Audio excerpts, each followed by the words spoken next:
श्री स्वामी समर्थ. नमस्कार मंडळी, स्वागत आहे तुमचे माझ्या यूट्यूब चॅनलवरती. आजचा दिवस तुम्हाला खूप छान सुखाचा आनंदाचा जाऊ हीच मी स्वामींच्या चरणी प्रार्थना करते आणि आज या नवीन व्हिडिओला सुरुवात करते. येत्या 13 ऑगस्टपासून पवित्र अशा श्रावण महिन्याला सुरुवात होणार आहे आणि 11 सप्टेंबरला श्रावण महिना संपणार आहे. आपल्या हिंदू धर्मात श्रावण महिना सर्वात पवित्र महिन्यांपैकी एक मानला जातो. हा महिना देवांचे देव महादेव यांना खूप प्रिय आहे. धर्मग्रंथानुसार या महिन्यात भगवान शिव आपल्या कुटुंबासोबत पृथ्वीवरती भ्रमण करण्यासाठी येतात. यामुळे या संपूर्ण महिन्यात भगवान शिवाशी संबंधित अनेक ठिकाणी यात्रा देखील केल्या जातात. तसेच अनेक लोक शिवमंदिरात जाऊन शिवलिंगावर पाणी अर्पण करतात आणि महिनाभर भोलेनाथांचे नामस्मरण करतात. ज्योतिषशास्त्रानुसार श्रावण महिन्यात काही विशेष उपाय करण्यासाठी सांगितले जातात. हे उपाय केल्याने व्यक्तीच्या जीवनातील प्रत्येक समस्या दूर होते आणि म्हणून श्रावण महिना सुरू होण्याच्या आधीच तुम्हाला 3 वस्तू मी सांगणार आहे तर त्या घरी आणून ठेवायच्या आहेत. जर या 3 शुभ वस्तू तुम्ही तुमच्या घरामध्ये आणून ठेवल्या तर त्याचे खूप शुभ परिणाम हे तुम्हाला मिळतील. तुम्ही बघितले असेल की आपल्या घरामध्ये अनेक समस्या, अडचणी, अडथळे येत असतात. बऱ्याच ताईंच्या अशा कमेंटसुद्धा येत असतात की ताई, माझा नवरा व्यसनी आहे, त्याला व्यसन आहे, त्यामुळे घरामध्ये सतत वादविवाद होत आहे किंवा घरामध्ये सतत आजारपण आहे, आलेला पैसा हा आजारपणामध्येच निघून जात आहे, घरामध्ये पैसा टिकत नाही, घरातील मुलं खूप हट्टीपणा करत आहे, तापट आहे किंवा आपल्या महिलांनासुद्धा असं वाटतं की कधीकधी आपला स्वभाव जास्त चिडचिडा होत चालला आहे. अगदी कोणत्याही गोष्टीवरनं आपली चिडचिड होत आहे. गोष्ट अगदी क्षुल्लक असते परंतु त्यावरूनसुद्धा आपली चिडचिड होत असते. किंवा घरामध्ये अगदी छोट्या छोट्या गोष्टीवरून वादविवाद, क्लेश, भांडणे होत असतात. नवरा बायकोंची भांडणं होत असतात. कष्ट आणि मेहनत करूनही आपल्या कष्टाला आणि मेहनतीला हवं तसं यश मिळत नाही. आपल्या घरामध्ये कोणतेही शुभकार्य हे निर्विघ्नपणे पार पडत नाही. जर यासारख्या समस्या जर आपल्या घरामध्ये असतील तर आपण श्रावण महिन्यामध्ये या 3 वस्तू जर आपल्या घरात आणून स्थापित केल्या तर आपल्या घरातील सगळ्या अडचणी, प्रॉब्लेम जे आहे तर ते नाहीसे होतील. तसेच संपूर्ण कुटुंबावर महादेवाची कृपा राहील आणि आपल्या घरातील नकारात्मक ऊर्जा नष्ट होईल. तसेच घरात वास्तुदोष जे आहे तर ते सुद्धा या वस्तूंनी होत नाही आणि वास्तुदोष असेल तर तो सुद्धा दूर होतो. आपल्या कुटुंबात आनंद आणि सुख समृद्धी येते. घरातील दारिद्र्य नष्ट होऊन धनधान्य, संपत्ती, पैसा हा कधीच कमी पडणार नाही. पैसा हा वाढत जाईल. तर अशा कोणत्या 3 वस्तू आहे ज्या आपल्याला श्रावण महिना सुरू होण्या अगोदर आपल्या घरात आणायच्या आहेत आणि नंतर त्या वस्तूंचं काय करायचं आहेत, कुठे ठेवायच्या आहेत याबद्दलची संपूर्ण माहिती या व्हिडिओमध्ये मी तुमच्यासोबत शेअर करणार आहे. त्यामुळे तुम्ही हा व्हिडिओ स्किप न करता शेवटपर्यंत नक्की पहा. चॅनलवरती नवीन असाल तर सबस्क्राईब करा आणि असेच माहितीपूर्व नवनवीन व्हिडिओ पाहण्यासाठी बेल आयकॉनलाही प्रेस करा. म्हणजे जेव्हा कधी मी नवीन व्हिडिओ अपलोड करेल त्याचं नोटिफिकेशन सर्वात अगोदर तुम्हाला भेटेल आणि तुम्ही एक पण व्हिडिओ मिस करणार नाही. तसेच व्हिडिओला एक हाईप देखील द्या. तर आजच्या व्हिडिओमध्ये मी तुम्हाला अशा काही पवित्र आणि शुभ वस्तू सांगणार आहे ज्या आपल्या घराच्या कल्याणासाठी आणि सुखासाठी आपल्याला खरेदी करून आणायच्या आहे.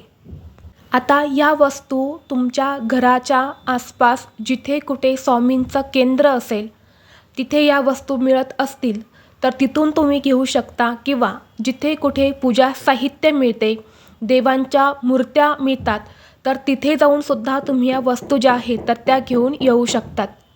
तर यामध्ये पहिली वस्तू आहे ती म्हणजे रुद्राक्ष. बघा, आपल्या घरात रुद्राक्ष ठेवणे खूप शुभ मानले जाते पण यासाठी खरा रुद्राक्ष घरी ठेवणे आवश्यक आहे. कारण मार्केटमध्ये अनेक खोट्या प्रकारचे रुद्राक्षसुद्धा विकायला असतात, पण आपल्याला जो खरा रुद्राक्ष असतो तर तो आपल्या घरी खरेदी करून आणायचा आहे. वास्तूनुसार असं केल्याने महादेव हे अत्यंत प्रसन्न होतात आणि त्यांची कृपा ही आपल्या कुटुंबावर सदैव राहते. यानंतर दुसरी वस्तू आहे ते म्हणजे रुद्रयंत्र. तर आपल्याला श्रावण महिना सुरू होण्यापूर्वीच आपल्या घरात रुद्रयंत्र खरेदी करून आणायचं आहे, किंवा श्रावण महिना सुरू झाल्यानंतरसुद्धा तुम्ही रुद्रयंत्र जे आहे तर ते खरेदी करू शकतात. रुद्रयंत्र जे आहे तर ते जिथे कुठे देवांची मूर्ती किंवा यंत्र मिळतात तर तिथे तुम्हाला भेटून जाईल. तर ते रुद्रयंत्र आणायचं आहेत आणि श्रावण महिन्यातील कोणत्याही दिवशी किंवा श्रावण सोमवारी आपल्याला त्या रुद्रयंत्रावर अभिषेक करायचा आहे. आणि अभिषेक केल्यानंतर जे तीर्थ असणार आहे तर ते अभिषेक केलेलं तीर्थ हे आपल्याला व्यसनी लोक किंवा घरामध्ये एखादा व्यक्ती सतत आजारी राहत असेल किंवा तुमची मुलं हट्टीपणा करत असेल तर त्यांना हे तीर्थ पाजायचं आहे. तसेच सगळ्यांनी मिळून हे तीर्थ अंघोळीच्या पाण्यामध्ये सुद्धा थोडं थोडं टाकायचं आहे. यामुळे आपल्या कुटुंबाचं, आपल्या घराचं संरक्षण होतं. वाईट गोष्टीपासून, नकारात्मकतेपासून आपलं संरक्षण होतं. आणि रुद्रयंत्र हे आपल्या देवघरामध्ये ठेवताना त्या यंत्रावर हळद टाकून ठेवायची असते. आणि रुद्राक्षाची माळ जी असते तर ती सुद्धा तुम्ही त्या रुद्रयंत्रावरती ठेवू शकता.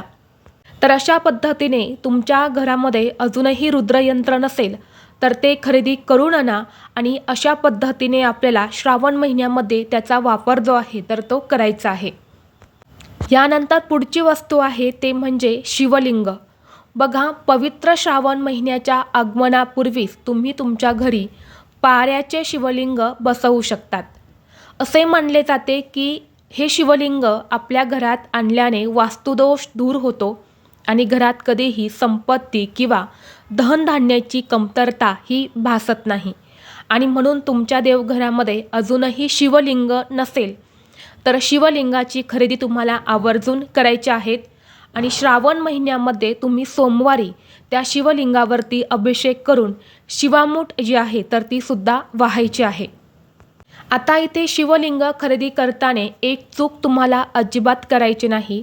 ती म्हणजे अशी की ज्या शिवलिंगावरती नाग असतो तर असा शिवलिंग खरेदी करू नका. कारण नागाची प्रतिमा किंवा नाग जो आहे तर तो कधीही आपल्या घरामध्ये ठेवला जात नाही.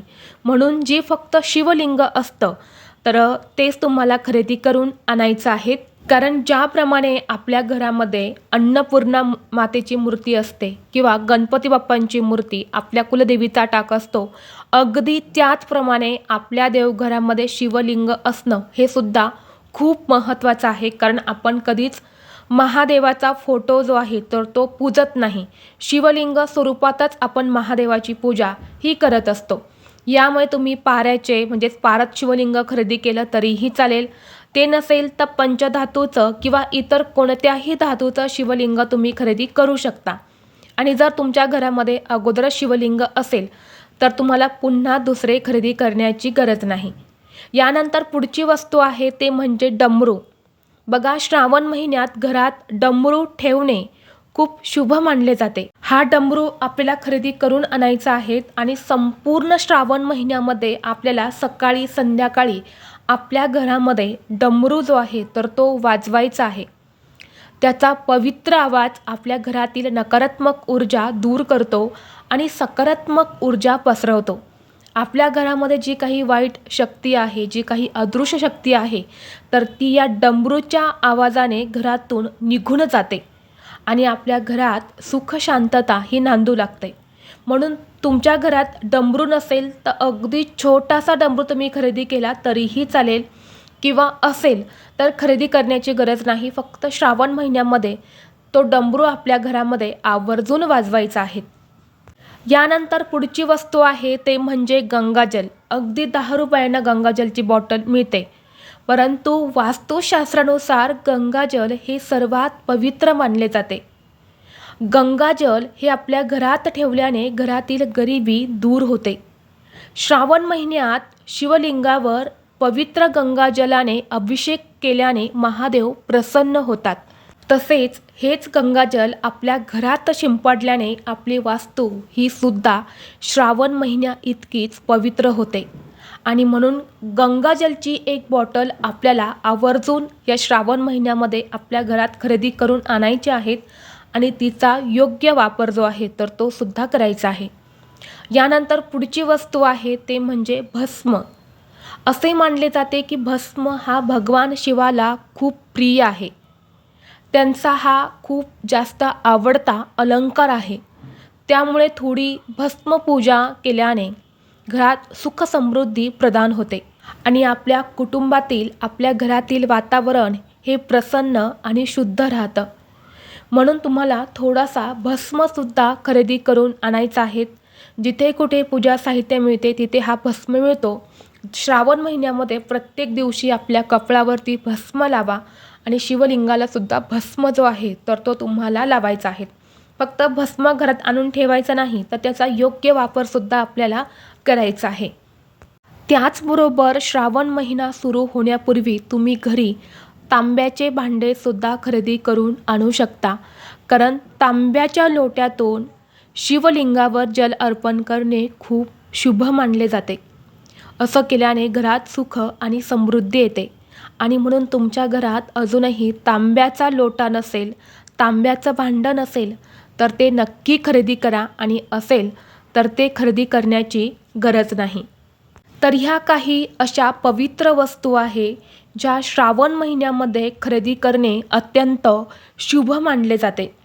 आणि म्हणून तुम्हाला या वस्तू ज्या आहेत तर त्या नक्की खरेदी करायच्या आहेत. या वस्तू मी तुम्हाला सांगितल्या त्या वस्तूंपैकी काही वस्तू तुमच्या घरामध्ये असतील तर त्या पुन्हा तुम्हाला खरेदी करण्याची गरज नाही. तर ही अत्यंत महत्त्वाची माहिती मला तुमच्यापर्यंत शेअर करायची होती. व्हिडिओ तुम्हाला आवडला तर लाईक करा, चॅनलवरती नवीन असाल तर सबस्क्राईब करा आणि हा व्हिडिओ आपल्या मित्रपरिवारासोबत जास्तीत जास्त शेअर करा. चला तर मग भेटू असंच पुढल्या एका नवीन व्हिडिओमध्ये.